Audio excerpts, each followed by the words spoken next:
Okay, so this is English Too Heavy. This is the writing series, part 2 of Argumentative KEATEALs. Okay, so as you remember from our last video, we were just about to get into the analysis of my second piece of evidence from my mother piece quilts. So the depiction of the river crossing at 5, spinach fields, plainview cotton rows, and tuberculosis wards.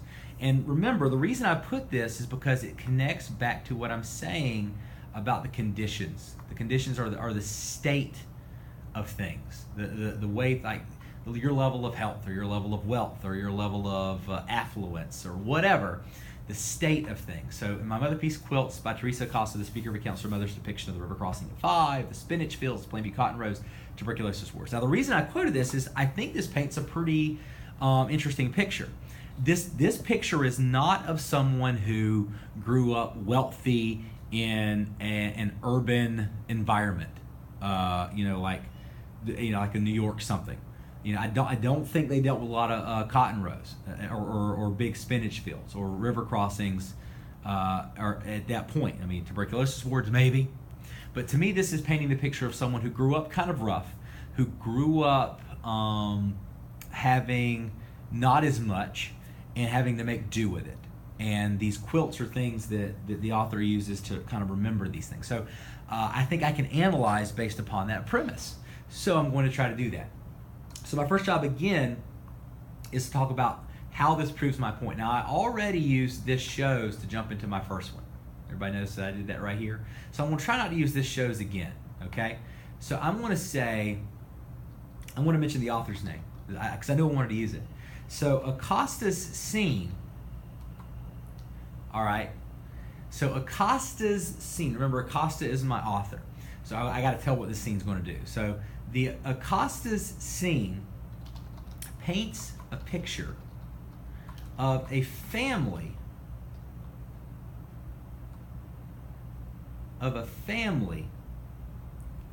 who is raised around struggle, and hard work. Okay?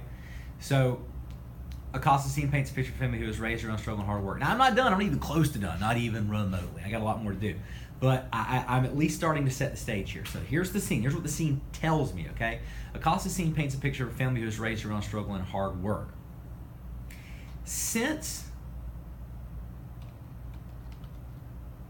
Now I got to mention the speaker here. Since the speaker,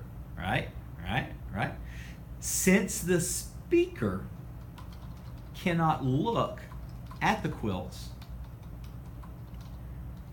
without remembering these scenes,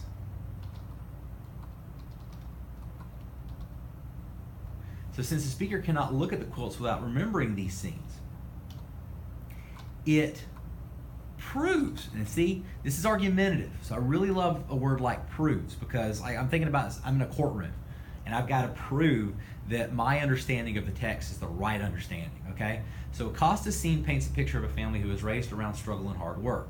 Since the speaker cannot look at the quilts without remembering these scenes, see these scenes? Look at that, that's why you edit. That's why you edit right there, people. Remembering these scenes, it proves, all right, what's it prove?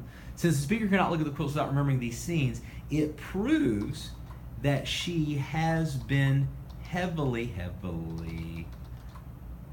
affected by them and by the constant reminders brought by her mother's quilts, okay? So Acosta's scene paints a picture of a family who is raised around struggle and hard work. Since the speaker cannot look at the quilts without remembering these scenes, it proves that she has been heavily affected by them and by the constant reminders brought by her mother's quilts.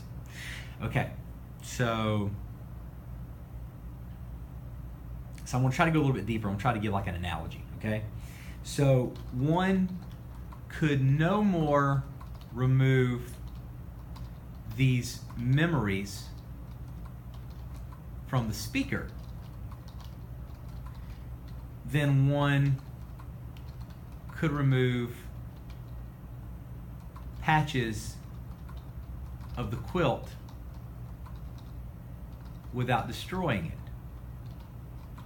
So you see, I did a clever thing here. I compared the speaker herself to the quilt.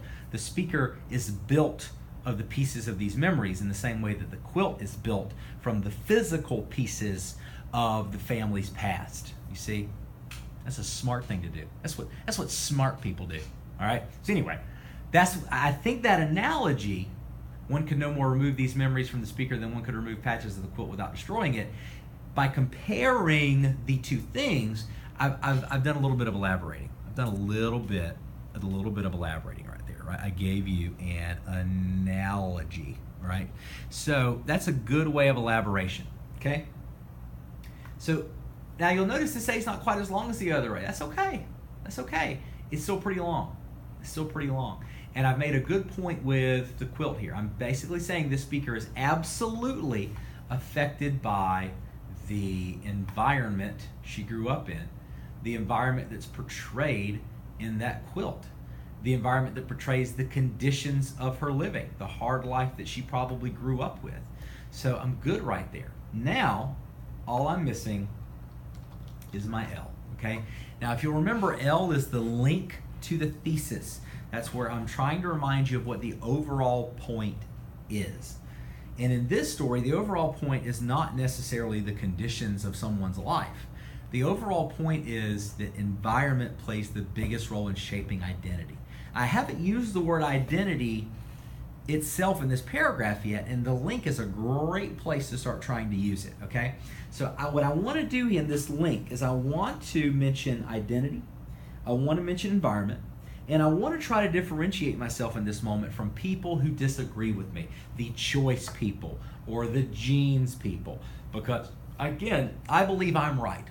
When I'm writing this, I believe that I'm right, and environment is the number one contributor to who a person is, okay? So I think, so I can start the L with a good old therefore. Therefore is a great word to kind of start the L. Let's let my reader know, hey, I'm closing up shop on this paragraph. I'm going to draw my final conclusions so that you can see just how right I am.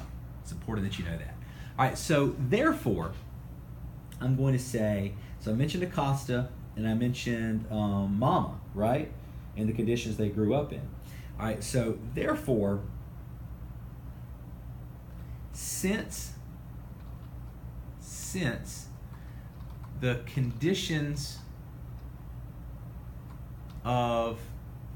condition of a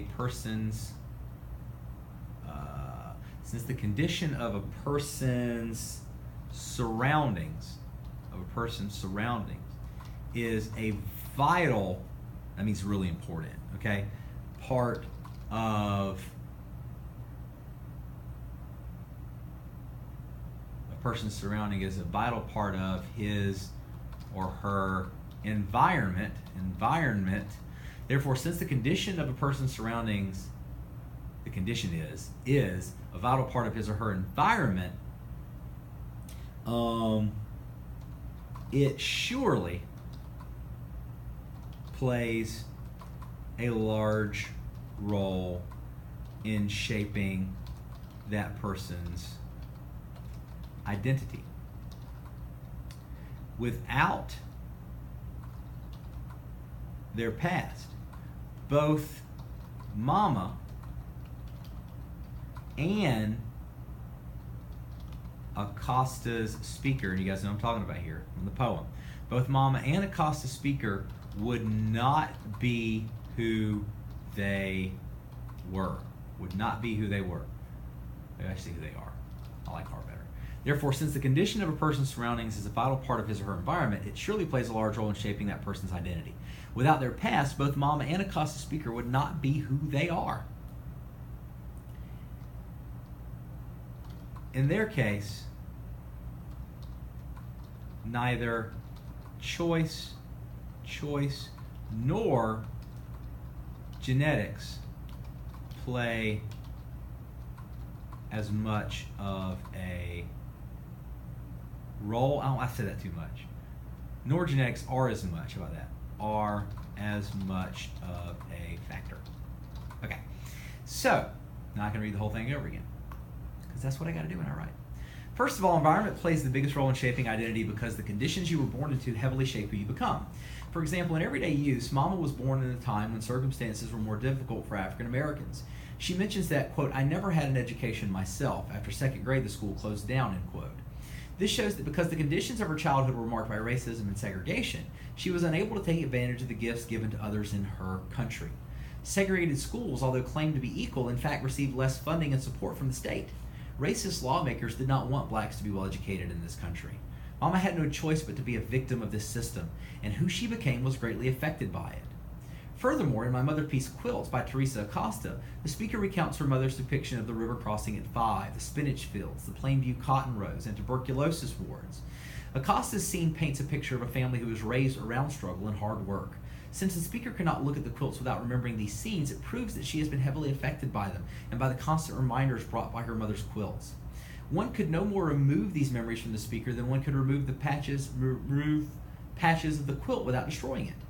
Therefore, since the condition of a person's surroundings is a vital part of his or her environment, it surely plays a large role in shaping that person's identity. Without their past, both Mama and Acosta's speaker would not be who they are. In their case, neither choice nor genetics are as much of a factor. Boom, right? So I've basically proven my point and I've argued. So one thing I want you to focus on is sentences like this. Okay, sentences like this are where I'm doing the arguing. Okay? Surely plays a role in shaping a person. I'm doing the arguing here. This is where I'm leaning forward in my analysis, and I'm letting it prove it proves that she's been heavily affected. I'm letting it prove my language usage. My language usage. Go back and read this paragraph again and look at the words, the verbs that I'm using to put this together. Okay, proves, important verb. Okay, plays a large role. Neither choice or genetics are much of a factor. Okay, I look at the nouns and the verbs I'm using here. Okay, and so greatly affected by it is another one. All right, so these are the places where I'm arguing, and that's what makes this argumentative. If it was just explanation, I wouldn't have to be as forward in my language use. Okay, so this is an example of how you do an argumentative KEATEAL in your paragraph or in your essay. And tomorrow I'm going to try to pull up a counter KEATEAL so that you can see how that paragraph works. It's a little different and can be a little tricky, although I think it's easy as well. Please watch these videos multiple times if you need to figure out how to do this. Use this paragraph to help you frame yours. You just can't rob from me because that's stealing. Don't be a thief. All right, ask me questions if you got them in class or online. We've been writing. We're going to continue to write until we're done and have this essay uploaded. Have a great afternoon, evening, morning, wherever you are, whoever you are. Dillmore out.